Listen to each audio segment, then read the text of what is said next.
The first is this idea that writing is a transaction. It's when a reader picks up a book, you're communicating with him or her. So it's the idea of it being a transaction, communication.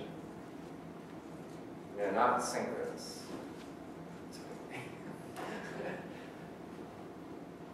So the key things, if you don't remember anything else about in this whole presentation, is that the key thing to keep a reader going and to keep a reader connected to you is this idea of warmth and humanity. This is what, he talks about writing having an aliveness from your experiences that just, piques the reader's interest. So it's warmth and humanity. If you just remember that, you can convey like the feeling or the emotion from your experience. That's the humanity.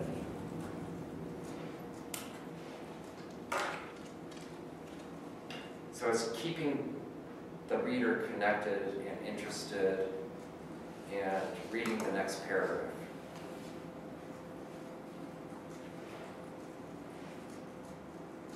The next thing that Zinsser talks about is about simplicity. He rants against almost all forms of American writing. It's just full of clutter. So he has his class go through their own texts, with their own writings, and get rid of even 50% of what you have. He contends that, at least in a first draft, you can get rid of half of it. There's clutter everywhere. The other thing is, once you've gotten stuff down on paper and have some momentum, it's important to strip your writing down to its kind of bare bones so that you can build it back up. So the idea of getting rid of clutter is very important.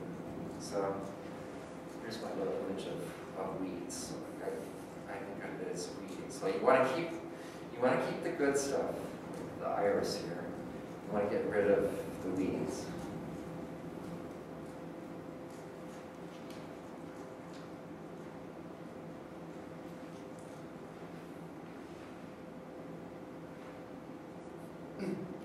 Ultimately, the important thing is even before you start writing, is to relax something. But what is it that you really want to say? How would you say it to another person?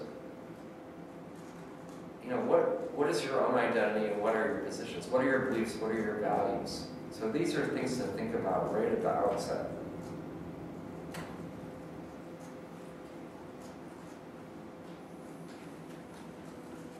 So don't think about the scholarship audience at first.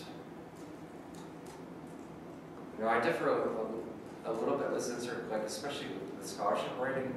He talks about the importance of writing to yourself, which I agree. But then after you've written for yourself, you also have to think, as you mentioned, Aaron, about the prompt. So you have to, and that's where advisors come in. So, through trial and error, we know a little bit about what these audiences want. But I can tell you what they do want is this authentic voice. So if you write about what you believe in, you're going to be doing fine.